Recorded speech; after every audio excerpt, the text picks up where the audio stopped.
நீங்கள் இது வரைக்கும் யோகாவே பண்ணதில்லை, பட் ப்ரெக்னென்சி டைமில் தான் ஃபர்ஸ்ட் டைம் பண்ண போகிறீங்க அப்படின்னா இந்த டிப்ஸ் எல்லாம் ஞாபகம் வச்சுக்கோங்க. அது உங்கள் ப்ராக்டிஸை இன்னும் சேஃப்டியாக்கும். ஃபர்ஸ்ட், உங்கள் டீச்சர் வந்து உங்களுக்கு ஒரு போஸ் டெமான்ஸ்ட்ரேட் பண்ணுறாங்க அப்படின்னா அவங்க எவ்ரிடே ப்ராக்டிஸில் இருப்பாங்க.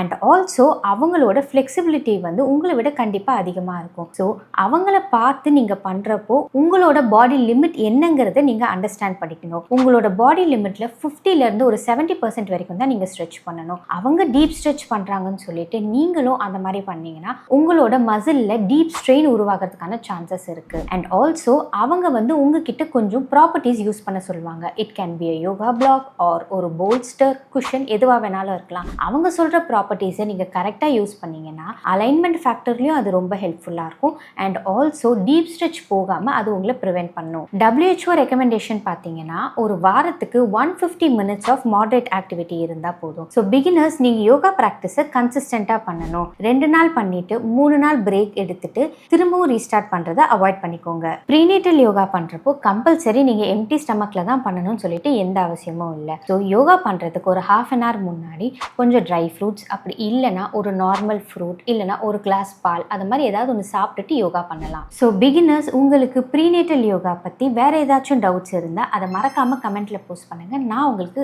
ரிப்ளை பண்ணுறேன்.